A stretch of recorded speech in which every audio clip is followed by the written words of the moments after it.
السلام عليكم ورحمة الله وبركاته.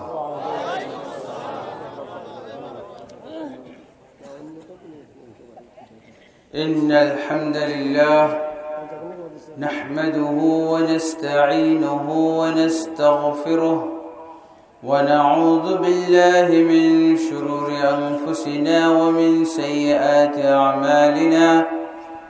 من يهده الله فلا مضل له ومن يضلل فلا هادي له، وأشهد أن لا إله إلا الله وحده لا شريك له، وأشهد أن محمدا عبده ورسوله. يا أيها الذين آمنوا اتقوا الله حق تقاته ولا تموتن إلا وأنتم مسلمون. يا أيها الناس اتقوا ربكم الذي خلقكم من نفس واحدة وخلق منها زوجها وبث منهما رجالا كثيرا ونساء، واتقوا الله الذي تساءلون به والأرحام إن الله كان عليكم رقيبا. يا أيها الذين آمنوا اتقوا الله وقولوا قولا سديدا يصلح لكم أعمالكم ويغفر لكم ذنوبكم، ومن يطع الله ورسوله فقد فاز فوزا عظيما. أما بعد، فإن خير الحديث كتاب الله، وخير الهدي هدي محمد صلى الله عليه وسلم، وشر الأمور محدثاتها، وكل محدثة بدعة، وكل بدعة ضلالة، وكل ضلالة في النار. أما بعد، فأعوذ بالله من الشيطان الرجيم. وما خلقت الجن والإنس إلا ليعبدون.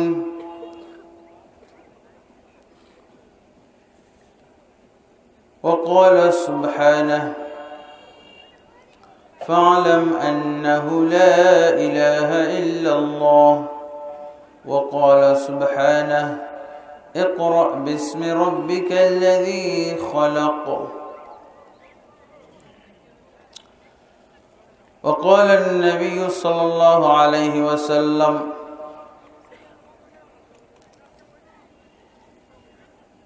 طلب العلم فريضة على كل مسلم.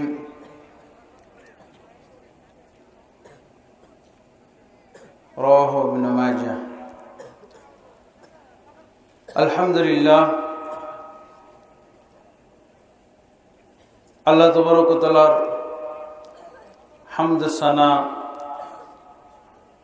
খুতবা মাসনুনার ভিতরে পেশ করার পর রাসূলুল্লাহ সাল্লাল্লাহু আলাইহি ওয়াসাল্লামের রিসালাতের সাক্ষ্য এবং সংক্ষিপ্ত দুরূদের পর আজকের এই মাহফিলের যারা আয়োজন করেছেন, সম্মিলিত ইমাম ও উলামা কল্যাণ ফোরামের উদ্যোগে তাবলীগী ইজতিমা ও ইসলামী জলসার সম্মানিত সভাপতি এবং প্রধান অতিথি এবং অন্যান্য অতিথি বৃন্দ এবং আজকের এই মাহফিলে বক্তব্য প্রদানের জন্য আমন্ত্রিত ওয়াইজিনে কিরাম এবং শরীফপুর এলাকার বিভিন্ন স্থান থেকে আগত সমবেত আমার প্রাণপ্রিয় মুসলিম ভাই ও বন্ধুগণ, পর্দার আড়ালে মা ও বোনেরা, আল্লাহ তাবারক ওয়া তাআলার দরবারে সকলের জন্য দোয়া করি আল্লাহ যেন আমাদেরকে এই মোবারক মাহফিলের মাধ্যমে সবাইকে বরকত দান করেন। এই মাহফিল যেন সবার জন্য জান্নাতের ওসিলা হয়ে যায়, জাহান্নাম থেকে নাজাত পাওয়ার ওসিলা হয়ে যায়। আল্লাহুম্মা আমিন। এই মাহফিল থেকে যেন আমরা পরকালের পর্যাপ্ত পাথেয় সংগ্রহ করে বাড়ি যেতে পারি। আল্লাহ আমাদেরকে সেই তৌফিক দান করুন, আল্লাহুম্মা আমিন। বন্ধুগণ, আমি বেশিক্ষণ আলোচনা করব না, সংক্ষিপ্তভাবে আমার আলোচনা শেষ করব ইনশাআল্লাহ। তবে সেই আলোচনাটা হবে আকীদা বিষয়ের উপরে।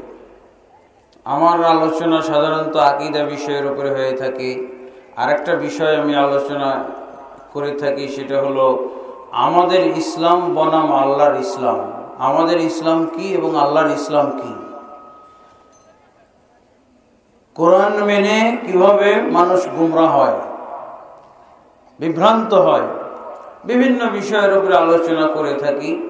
আমার আলোচনা কিছুটা কঠিন হয় আকীদার বিষয়ে, এই জন্য মনোযোগ সহকারে শোনার আপনাদের কাছে অনুরোধ রাখছি। আল্লাহ তাবারক ওয়া তাআলা আমাকে আলোচনা করার, কোরআন এবং সহিহ সুন্নাহ থেকে সঠিক আলোচনা পেশ করার তৌফিক দান করুন এবং আপনাদেরকে মনোযোগ সহকারে শোনার এবং আমল করার তৌফিক দান করুন, আল্লাহুম্মা আমিন। আমি আপনাদের সকলকে শেয়ার করে অংশীদার বানিয়ে আমার আলোচনা আমি করে যাব ইনশাআল্লাহ। ইবাদত বিষয়ে আলোচনা হবে, ঈমান এবং ইবাদত বিষয় নিয়ে আলোচনা করব। কি বিষয় নিয়ে? ঈমান এবং ইবাদত বিষয় নিয়ে আলোচনা করব ইনশাআল্লাহ।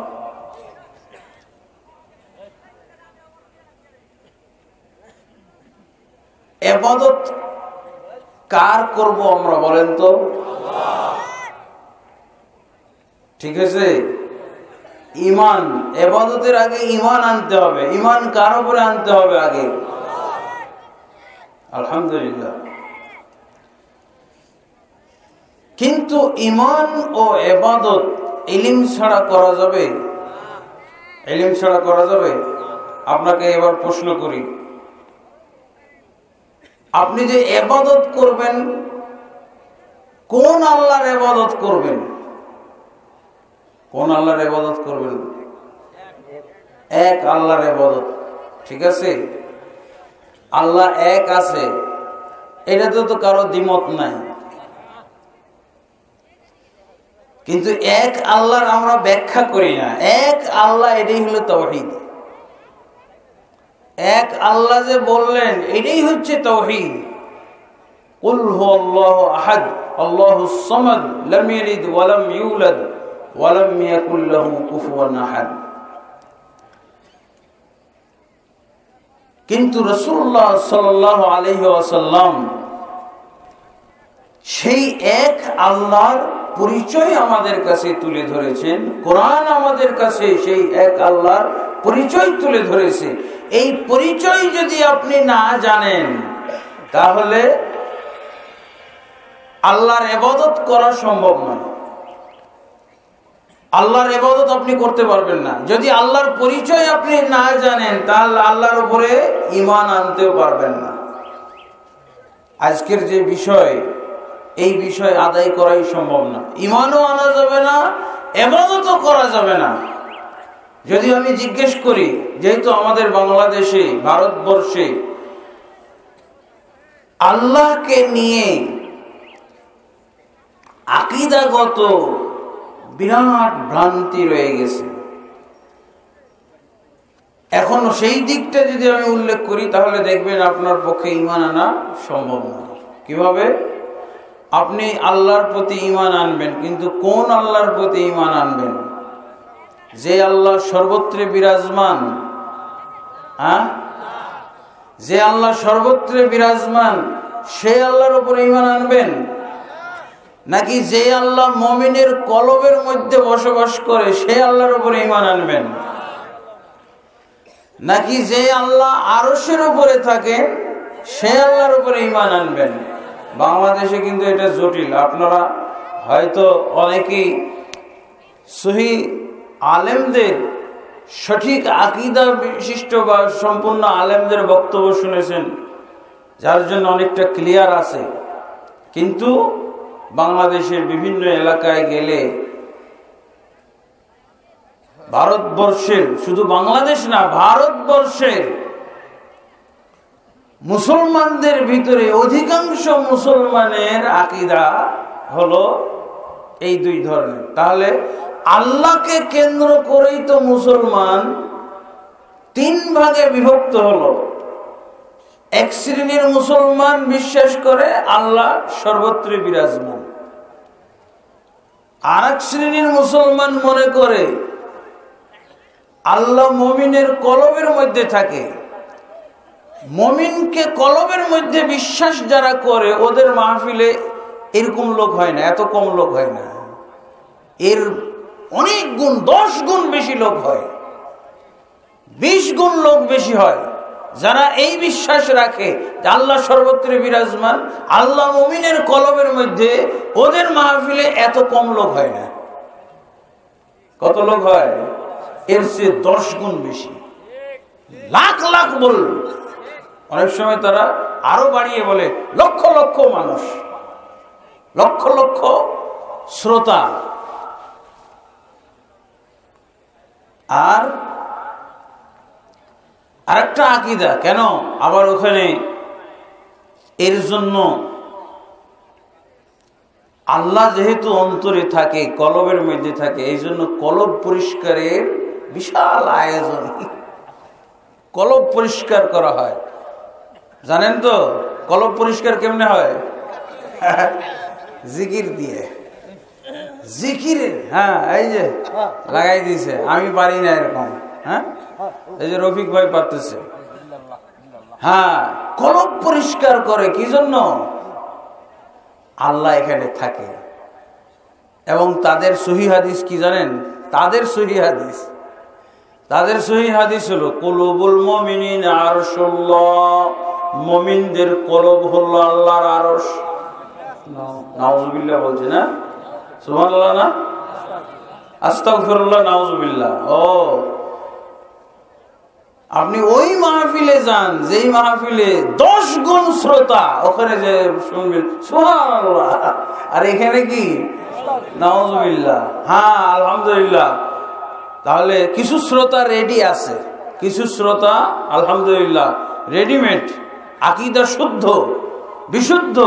বাকিদেরও এরকম নাউজুবিল্লাহ বলা শিখতে হবে। এই হাদিস শুনলে এটা হলো ওদের সহিহ হাদিস, কিন্তু ইসলামের দৃষ্টিতে, কোরআনের দৃষ্টিতে, নবীর সহিহ হাদিসের দৃষ্টিতে এই হাদিস হলো জাল হাদিস।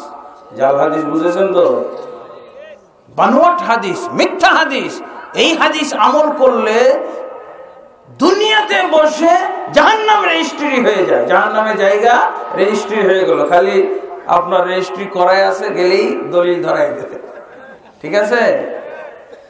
জাহান্নাম রেজিস্ট্রি সহিহ বুখারী, মুসলিম সহ বিভিন্ন সমস্ত হাদিস গ্রন্থে আছে। মান কাযাবা আলাইয়া মুতাআম্মিদান ফালইয়াতাবাওয়া মাকআদাহু মিনান নার।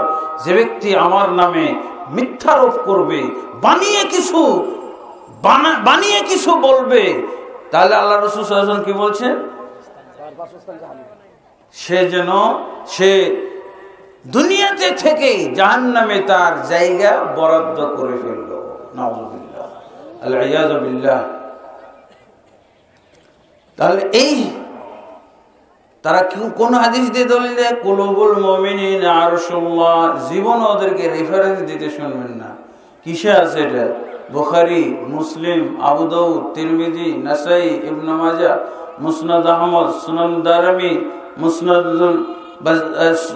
মুসন্নাফ ইবনে শাইবা, মুসন্নাফ আব্দুর রাজ্জাক, মুসনাদুল বাজ্জার। কোন রেফারেন্স জীবনে শুনবেন না। কুলুবুল মুমিনিন আরশুল্লাহ কোন কিতাবে আছে বলেন? এটা ইবলিসের কিতাবে আছে, ইবলিসের কিতাবে আছে। ইবলিসের কিতাব চিনেন? ইবলিসের কিতাবে অনেক হাদিস আছে, কিছু বাংলা হাদিসও আছে। বাংলা হাদিস জানেন? আচ্ছা, এগুলো পরে বলবো। তো ক্লিয়ার হয়েছে? তাহলে আপনি কোন আল্লাহর উপরে ঈমান আনবেন?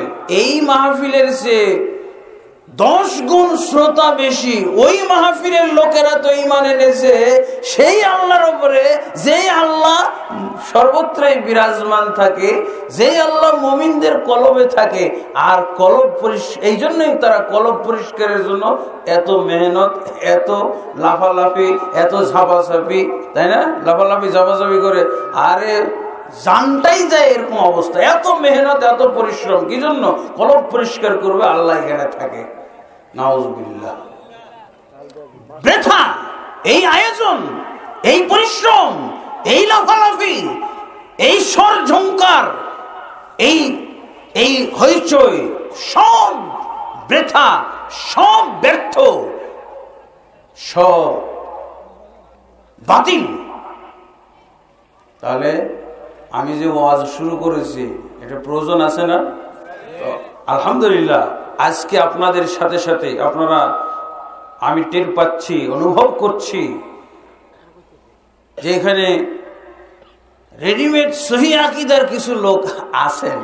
আলহামদুলিল্লাহ, আমরা এই সহিওয়ালাদের সাথে আরো যারা আজকে তাদের জন্য এই আলোচনা নতুন হয়ে যাচ্ছে, তারা যেন তাদের আকীদা পরিশুদ্ধ করে যেতে পারে।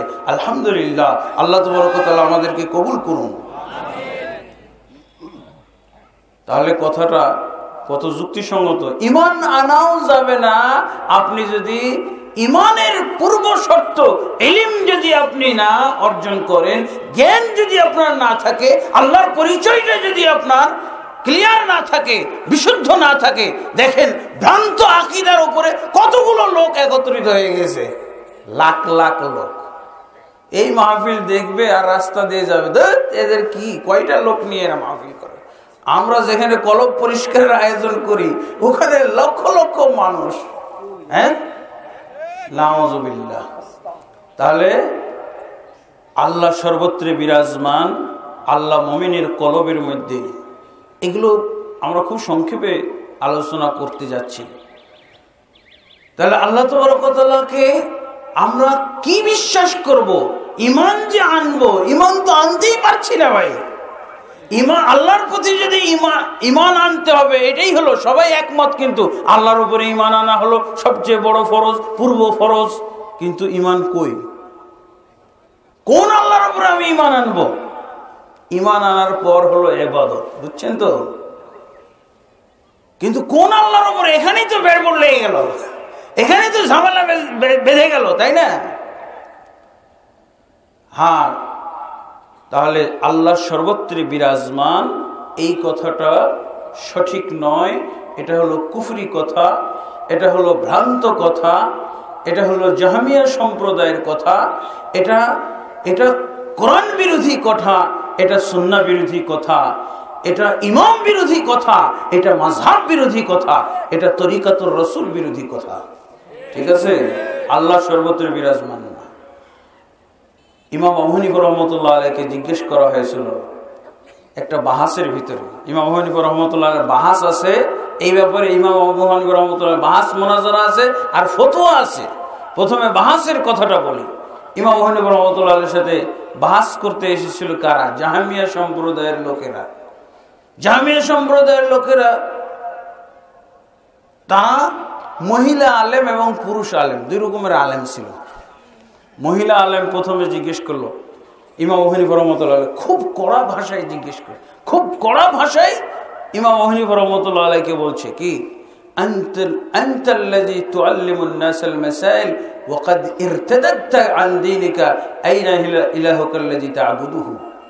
জাহমিয়া সম্প্রদায়ের মহিলা আলেম প্রথমে ইমাম আবু হানিফা রাহমাতুল্লাহ আলাইহির উদ্দেশ্যে বক্তব্য এবং প্রশ্নবিদ্ধ করলো কি, হে আবু হানিফা, আমি শুনেছি বা আমরা শুনেছি আপনি লোকজনকে খুব মাসলা মাসাইল শিখান, দ্বীনের মাসলা মাসাইল শিখান, অথচ আপনার সম্পর্কে, আপনার আকীদা সম্পর্কে যা জানি সেই জানা অনুযায়ী আপনি তো নিজেই মুরতাদ। কি বলছে? ইরতাদাদতা আন দীনিকা, আপনি আপনার দিন থেকে মুরতাদ হয়ে আছেন।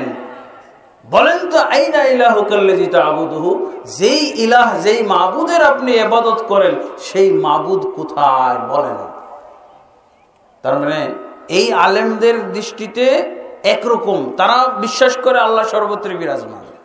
জাহমিয়ার আলেমরা বিশ্বাস করে আল্লাহ সর্বত্র বিরাজমান, কিন্তু ইমাম আবু হানিফা রাহমাতুল্লাহ আলাইহি এর বিপরীত বিশ্বাস করেন। কি?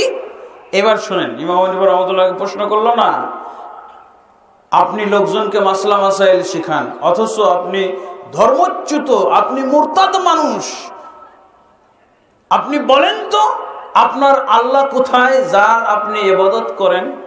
ইমাম আবু হানিফা রাহমাতুল্লাহ আলাইহি কি জবাব দিয়েছিলেন শুনেন।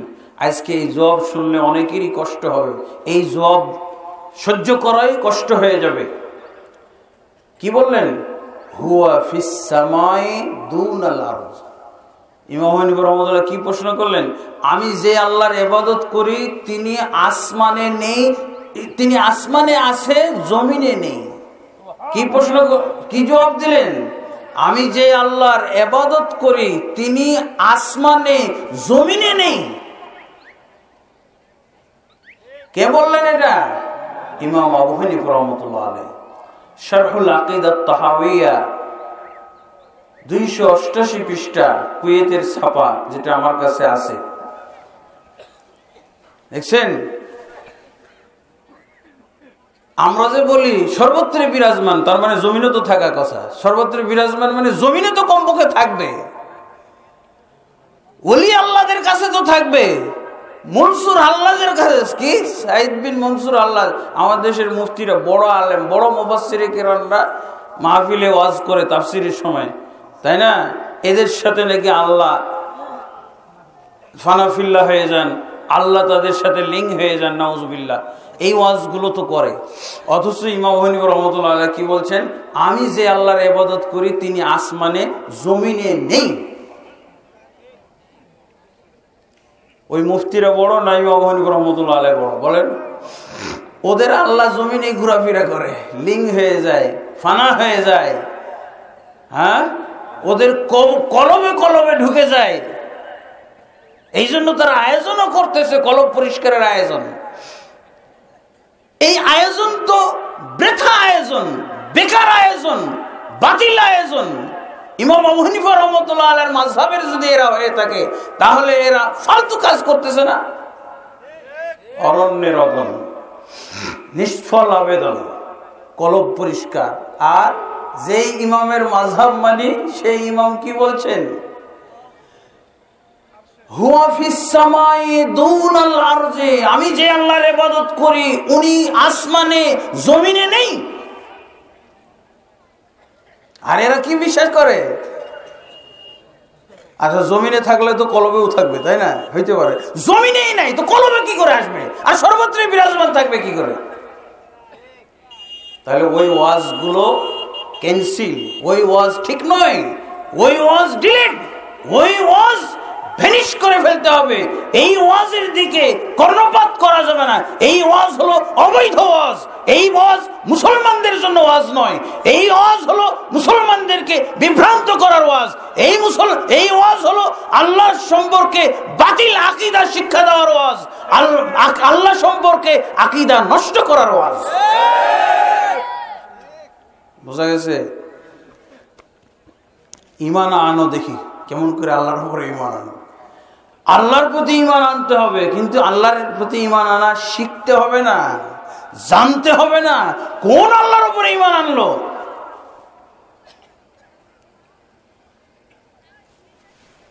ইমাম আবু হানিফা রাহমাতুল্লাহ আলাইহির মতো ওই জামিয়া সম্প্রদায়ের পাশেই ইমাম আবু হানিফা রাহমাতুল্লাহ আলাইহি বলেন তো, জবটা কি পরিমিত দিয়েছে না অপরিমিত জব? অপরিমিত জব দিয়েছে। এই জব দরকার ছিল না, এই প্রশ্ন করা হয় নাই। তারপর ইমাম আবু হানিফা রাহমাতুল্লাহ আলাইহি এই জব দিলেন কেন? আমাদের অনেক হুজুরেরই সংশয় আছে। এই ইমাম আবু হানিফা রাহমাতুল্লাহ আলাইহি উনি তো অত্যন্ত বিজ্ঞ এবং বিচক্ষণ আলেম ছিলেন। উনি জবাব দেওয়ার সাথে সাথে এমন একটা জবাব দিয়েছেন, এই জবাবের মাধ্যমে উনি ওই জাহমিয়া সম্প্রদায়ের আলেমদের ভিতরে যাতে আরো কিছু ভ্রান্ত সংশয় থাকে, ওগুলো যেন বের হয়ে আসে, ওগুলোরও নিরসন করবেন। এই জন্য লেজুর লাগা জবাব দিয়েছেন। লেজুর লাগা জবাব এটুক বললেই কিন্তু হয়ে যেত যে আমি যে আল্লাহর ইবাদত করি সে আল্লাহ আসমানে, যথেষ্ট ছিল না? এই লেজুর লাগানো হলো কেন? লেজুর লাগানোর উদ্দেশ্য হলো এই মূর্খগুলোকে, এই মূর্খ জাহমিয়াদেরকে আরো সংশোধন করার জন্য, ওদের ব্রেনের মধ্যে আরো কি দলিল আছে, আরো কি সংশয় আছে, সেগুলো বের করে ভাঙচুর করবেন, ধ্বংস করবেন। এই জন্য লেজুর লাগিয়ে দিয়েছে। আর দেখবেন আমাদের দেশের অনেক হুজুররা তাও এই কাম করে থাকে, তাহলে একসাথে দুই কাম হয়ে যাচ্ছে। জাহামিয়া সাইজ হবে আর আমাদের দেশের ওই ওয়াইজ গুলো সাইজ হয়ে যাবে, ওই কলব পরিষ্কারকারীরাও সাইজ হয়ে যাবে। ইমাম হানিফা রাহমাতুল্লাহ আলাইহি যে জবাব দিচ্ছেন এখন, এবং জাহামিয়া সম্প্রদায় এমন একটা সম্প্রদায়, আল্লাহ রাসূল সাল্লাল্লাহু আলাইহি ওয়াসাল্লাম কি বলে গেছেন, তার উম্মত ৭৩ দলে বিভক্ত হবে। কত দলে বিভক্ত হবে? ৭৩। তার মধ্যে গুমরাহ কতগুলো? ৭২। ৭২টা হলো জাহান্নামী। অনেক আলেমের দৃষ্টিতে, হক্কানি আলেমের দৃষ্টিতে জাহমিয়া সম্প্রদায়কে ৭২ ফিরকার মধ্যে রাখতে রাজি না। এরা এত গুমরাহ যে এদেরকে ৭২-এর বাইরে রাখতে চায়, এরা মুরতাদ কাফের। এরকম গুমরাহ দল, সেই গুমরাহ দলের সাথে মিশে একাকার হয়ে গেছে এত বড় বড় মাহফিল, মাহফিলের ওয়াইজিন, মাহফিলের সব বক্তারা, মুফাসসিররা পর্যন্ত। ইমাম হানিফা রাহমাতুল্লাহ আলাইহি কি বললেন জবাবটা? আমি যে আল্লাহর ইবাদত করি উনি আসমানে জমিনে নেই। আর পট করে বের হয়ে গেছে আরেক জাহমি আলেমের মুখ থেকে দলিল বের হয়ে গেছে। তার মানে ওরা বাহাস করতে এসেছে কোরআন নিয়ে। ইমাম হানিফা রাহমাতুল্লাহ আলাইহির সাথে বাহাস করতে এসেছে কি নিয়ে? কোরআন নিয়ে। কোরআন নিয়ে, হাদিস নিয়ে। এরাও কিন্তু বাহাস করতে আসবে। মুমিনদের কলবে আল্লাহ সর্বত্র বিরাজমান, যদি আপনি বাহাস ডাকেন এরাও কিন্তু কোরআন হাদিস নিয়ে চলে আসবে, যেমন ভাবে জাহমিয়ারা নিয়ে এসেছে কোরআন হাদিস নেই। বরং আমাদের বাংলাদেশে একটা সংস্কৃতি লক্ষ্য করছি, যে যত বাতিল সে তত বাহাসের হুঙ্কার দেয়, বুঝেছেন? যে বাতিলের ওজন অনুযায়ী বাহাস তলব করে, বাতিলের ওজন যদি বেশি ভারী হয় ওর বাহাসের হুঙ্কারটা আরো বেশি হয়। রেডিও, টেলিভিশন, আসেন মন্ত্রীর সাথে রাখবো, মন্ত্রী, এমপি, হ্যাঁ চেয়ারম্যান, পুলিশ, এসপি সাথে থাকবে, আসেন ১,০০০ টাকা, ১,০০,০০০ টাকার স্ট্যাম্পে লিখিত ভাবে বাহাস করব, নবী সাল্লাল্লাহু আলাইহি ওয়াসাল্লাম জীবিত। হ্যাঁ, কিসের বাহাস করবে? মাযহাব মানা ফরজ, বাহাস হবে কিসের? নবী নূরের তৈরি ৩ লক্ষ টাকার স্ট্যাম্প দিয়ে টেলিভিশনে প্রচার করে। যে যত বাতিল বুঝছেন। প্রথম বাহাস করেছিল এই উম্মতে মুহাম্মাদের প্রথম ব্যক্তি বাহাস করেছিল কে? আবু জাহাল মুহাম্মদ সাল্লাল্লাহু আলাইহি ওয়াসাল্লামের সাথে বাহাস করেছিল, বুঝেছেন? সেই বাহাসের কথা আবার কোরআনে আছে, সূরা আনফালের ৩১ নম্বর আয়াতে আল্লাহ সেই বাহাসের কথা উল্লেখ করেছে। তাহলে ইমাম হানিফা রাহমাতুল্লাহ আলাইহি যখন বলে, আমার কথাগুলো বুঝে আসতেছে তো? আকীদার কথা। এই জন্য আমি লম্বা চড়া কোনো ভূমিকা না দিয়ে ডাইরেক্ট ঢুকছি, যাতে মেমোরি খালি থাকতে থাকতে কিছু ঢুকাই দেওয়া যায়। মেমোরি ফুল হয়ে গেলে কিন্তু আর ঢুকবে না, বুঝছেন না? বিভিন্ন অন্যান্য মাহফিলে যায়, প্রধান বক্তা বাড়ায় আর কি রাত ১২টায় দেয়, মেমোরি যখন ফুল হয়ে যায় তখন এগুলো ঢুকবে নাকি? ইমাম আবু হানিফা রাহমাতুল্লাহ আলাইহিকে কোরআন থেকে একটা প্রশ্ন করে বসলেন কে? জাহমিয়া সম্প্রদায়ের আরেক আলেম। কি বলছে? আরাইতা কাওলাল্লাহি আযজা ওয়া জাল্লা হুয়া মাকুম আইনামা কুনতুম। জাহমিয়া আলেম প্রশ্ন করে বসেছেন, কারণ ওই যে লেজুর লাগাতে কাম হয়ে গেছে। ইমাম হানিফা বললেন না যে আমি যে আল্লাহর ইবাদত করি সেই আল্লাহ আসমানে জমিনে নেই। আর ওরা কি বিশ্বাস করে? আল্লাহ সর্বত্র বিরাজমান। আমার বড় হুজুরও বিশ্বাস করে আল্লাহ সর্বত্র বিরাজমান। সব পীর মুর্শিদেরা বিশ্বাস করে আল্লাহ সর্বত্র বিরাজন আমাদের বাংলাদেশে, তবে যারা হেদায়েত প্রাপ্ত পীর তারা বিশ্বাস করে না। অনেক পীর হেদায়েত হয়েছে না, আলহামদুলিল্লাহ, সেই নজিরও আমাদের কাছে আছে। তাহলে ওদের দলিল জাহমিয়া আলেমের মুখ থেকে বের হয়ে গেছে। তাহলে আলেম মানুষ না, কোরআন পড়া, কোরআন বুঝা আলেম। সে কি বলছে? হে ইমাম আবু হানিফা, যদি আল্লাহ জমিনে না থেকে থাকে, আপনার আল্লাহ যদি আসমানেই শুধু থেকে থাকে, জমিনে নেই বলেন, তাহলে সূরা হাদীদের 4 নম্বর আয়াত কি করবেন? সূরা হাদীদের 4 নম্বর আয়াতে কি আছে? ওয়া হুয়া মাকুম আইনামা কুনতুম, তোমরা যেখানেই থাকো আল্লাহ সেখানেই থাকেন, সেখানেই থাকেন। তাহলে কি হয়ে গেল ভাই? ওই তো সর্বত্র বিরাজমানিত প্রমাণিত হয়ে গেল, তাই না? হলো খুশির ব্যাপার নাকি? ইমাম আবু হানিফা রাহমাতুল্লাহ আলাইহি বলে ফেললেন। এবার কি জবাব দিবেন? জবাবটা হলো, জবাব দিচ্ছেন ইমাম আবু হানিফা রাহমাতুল্লাহ আলাইহি। ইমাম আবু হানিফা রাহমাতুল্লাহ আলাইহি এই আয়াতটা বলবে, তারা এই আয়াত বলবে, এই আয়াত নিয়েই তারা বিভ্রান্ত হয়ে আছে। এই আয়াতের ভুল বুঝের উপরে থাকার কারণে তারা গোমরা হয়ে আছে, আল্লাহ সম্পর্কে সঠিক আকীদা থেকে বঞ্চিত হয়ে আছে। এই জন্য ইমাম আবু হানিফা রাহমাতুল্লাহ আলাইহি তাদের মুখ দিয়ে যেন এই জাতীয় দলিলগুলো বের করেন। এগুলো দলিল নয়, এগুলোর নাম কি বলেন তো? এগুলোর নাম হলো সংশয়। ওই যে সূরা হাদীদের 4 নম্বর আয়াত দিয়ে দলিল, সব আয়াত কিন্তু দলিল না, এগুলো হলো সংশয়। এই দলিলের, এটা দলিল নয়।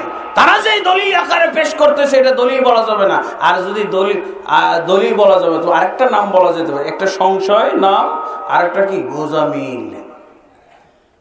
দলিলের বিপরীত কি? গোজামিল। গোজামিল কেমনে হয়? দলিল আয়াত পাঠ করা হয়, কিন্তু আয়াতের বিকৃত অর্থ, বিকৃত ব্যাখ্যা বিশ্লেষণ যেটা করা হয় সেটাকে বলা, ওই আয়াত, ওই দলিল তখন আর দলিল থাকে না, কি হয়ে যায়? গোজামিল। এই জন্য দেখবেন সব বেদাতের দলিল আছে, সব বেদাতের দলিল আছে, সব অপরাধের দলিল আছে। আপনি পান না? আমি ওই দিকটাও স্টাডি করে রাখছি, সাথে সাথে বলে দেবো। যে কোনো অপরাধ, যে কোনো অন্যায় জায়েজ করার জন্য আমার কাছে আসবেন, আমি দলিল বলে দিতে পারবো। কিন্তু ওটা দলিল না। কি হলো ভাই? এগুলো কি শুরু হয়ে গেছে? হ্যাঁ, ওয়াজই তো শুরু হয় নাই। ঠিক আছে, তারপরও আলহামদুলিল্লাহ শেষ। এরপর ইমাম আবু হানিফা রাহমাতুল্লাহ আলাইহি কি বললেন? জবাবটা কি? বাহাসটাই শেষ। ইমাম আবু হানিফা রাহমাতুল্লাহ আলাইহি কি বলেন? হুয়া কামা তাকতুবু লিরাজুলিন আনা মাআকা ওয়া আনতা আনহু গায়িবুন। কি বললেন ইমাম আবু হানিফা? আল্লাহ তাবারক ওয়া তাআলা আরশের উপরে, কিন্তু তুমি যে আয়াত পেশ করেছো, এই আয়াতের নির্দেশনাটা কি শোনো। তুমি যেমন তোমার বিদেশে অবস্থানরত কোনো বন্ধুকে বা কোনো লোক বা স্বজনকে বলো, বন্ধু তুমি চিন্তা করো না, আমি তোমার সাথে আছি। তুমি মানুষ হয়ে দূরে অবস্থানরত, বিদেশে অবস্থানরত বন্ধুকে যদি বলতে পারো, আশ্বস্ত করতে পারো এই কথা বলে, বন্ধু তুমি চিন্তা করো না, আমি তোমার সাথে আছি, তাহলে আল্লাহ আসমান থেকে জমিনে তোমার সাথে থাকতে পারেন না? আল্লাহর এই বুদ্ধি নাই? তোমারই খালি বুদ্ধি আছে সাথে থাকার। দূরে অবস্থানকারী লোকের সাথে তুমি খালি থাকতে জানো, আর আল্লাহর এই বুদ্ধি নাই না? তাহলে কি আল্লাহ তাবারক ওয়া তাআলা আরশ থেকেই জমিনে সবার সাথে থাকেন? ইন্নাল্লাহা মা'আস সাবিরিন, ইন্নাল্লাহা মা'আল মুহসিনিন, ইন্নাল্লাহা মা'আল মুত্তাকিন। হয়েছে? আল্লাহ কিভাবে সাথে থাকেন? ইমাম আবু হানিফা রাহমাতুল্লাহ আলাইহি ওই জিনিসগুলো বোঝানোর জন্য সূরা আস-সাজদার মধ্যে এসেছে, ইউদাব্বিরুল আমরা মিনাস সামাই ইলাল আরদি, আসমান থেকে জমিনের সব কিছু তিনি পরিচালনা করেন। নামতে হবে মুসা এবং হারুন। মুসা আলাইহিস সালাম বললেন, আল্লাহ হারুনকে আমার সহযোগী নবী বানিয়ে দাও। কি হবে? সহযোগিতা করো। কিন্তু ফেরাউনের সাথে যখন জাদুর বিরুদ্ধে লড়াই শুরু করলো, যখন সাপগুলো রশিগুলোকে সাপ বানিয়ে দিল জাদুর জোরে, তখন মুসা এবং হারুন দুজনেই কিন্তু আতঙ্কিত হয়ে গেল, সর্বনাশ, এত সাপ, অথচ মুসার হাতে কিন্তু লাঠিটা আছে।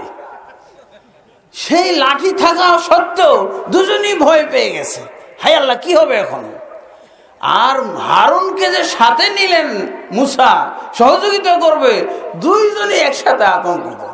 কাজে লাগলো কে? আল্লাহ আসমান থেকে বলে দিলেন আলকে আসাকা, মুসা খেলনাই তোমার হাতে কি দিয়েছিলাম, লাঠিটা ছেড়ে দাও, দেখো তামাশা কি হচ্ছে। আল্লাহু আকবার। মুসার সাথে হারুন থেকে যে সহযোগিতা করতে পারলেন না, সেই সহযোগিতা আল্লাহ আসমান থেকে করে দিলেন। আসতে হয়েছে আল্লাহকে, আল্লাহ আসমান থেকে মানুষের সাথে থাকে। ইউদাব্বিরুল আমরা মিনাস সামাই ইলাল আরদ, আসমান থেকে জমিনের সমস্ত কাজ পরিচালনা করেন। সাথে থাকাটা একটা কাজ না? কিভাবে করেন? শোনার এবং দেখার আর ব্যবস্থা নেওয়ার, সাহায্য করার মাধ্যমে আল্লাহ তাবারক ওয়া তাআলার সাথে থাকেন।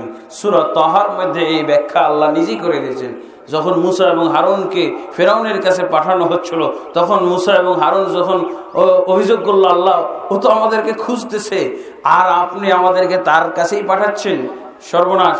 তখন আল্লাহ কি বলেছেন? লা তাখাফা ইন্নানি মাআকুমা আসমাউ ওয়া আরা, তোমরা দুজন ভয় পেও না, আমি নিশ্চয়ই তোমাদের সাথে রয়েছি। সাথে রয়েছি কিভাবে? আল্লাহ বলছে এই আয়াতের ভিতরে হুজুরের ব্যাখ্যার দরকার নেই, হুজুরের ব্যাখ্যা শুনলেই গোমরাহ হবেন। আল্লাহর ব্যাখ্যা শুনে আল্লাহ কি বলছেন? আসমাউ ওয়া আরা, আমি তোমাদের দুজনের সাথে রয়েছি। লা তাখাফা ফাইন্নানি মাআকুমা আসমাউ ওয়া আরা, তোমরা দুজন ভয় পেও না, নিশ্চয়ই আমি তোমাদের দুজনের সাথে রয়েছি, শুনবো এবং দেখবো। শুনে হারুন শুনে সচক্ষে দেখতেছে, অবস্থা অবলোকন করতেছে, কোনো সাহায্য করতে পারলেন না, দুইজনে একসাথে ভয় পেয়েছে। আর আল্লাহ আসমান থেকে বলে দিলেন আলকে আসাকা ফাইদা হিয়া তালকাফু মা ইয়াফিকুন ফাওয়াকাল হক ওয়া বাতালা মা কানু ইয়ামালুন।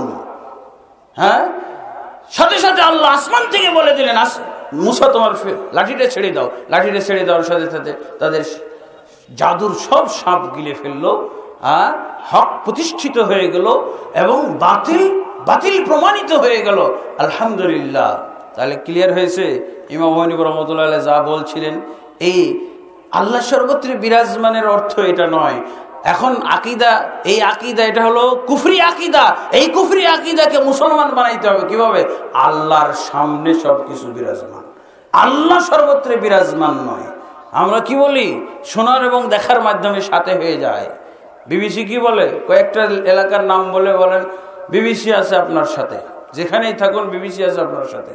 আপনি নেতা ঢাকায় ঘুমিয়ে আছে আর আপনি টেকনাফ তেঁতুলিয়াতে মিছিল করতেছেন, নেতা তুমি এগিয়ে চলো, আমরা আছি তোমার সাথে। আর নেতা তো ঘুমাইতেছে, তুমি তার সাথে আছো নাকি? সাথে থাকা মানে কি? সহযোগিতার মাধ্যমে সাথে থাকা। বোঝা গেছে? ক্লিয়ার হয়েছে? তাহলে কোন আল্লাহর প্রতি ঈমান আনতে হবে? যে আল্লাহ আসমানে। কখনোই ওই আল্লাহর উপরে ঈমান আনা যাবে না যে আল্লাহ সর্বত্র বিরাজমান, যে আল্লাহ মুমিনের কলবের মধ্যে। আর আমি 1 মিনিটের মধ্যে শেষ করে দিচ্ছি। আপনি যদি বলেন মুমিনের কলবের মধ্যে আল্লাহ আর সর্বত্রই আল্লাহ বিরাজমান থাকে, তাহলে কি ভারতটা বেশি পবিত্র জায়গা? মক্কা পবিত্র না ভারত বেশি পবিত্র জায়গা?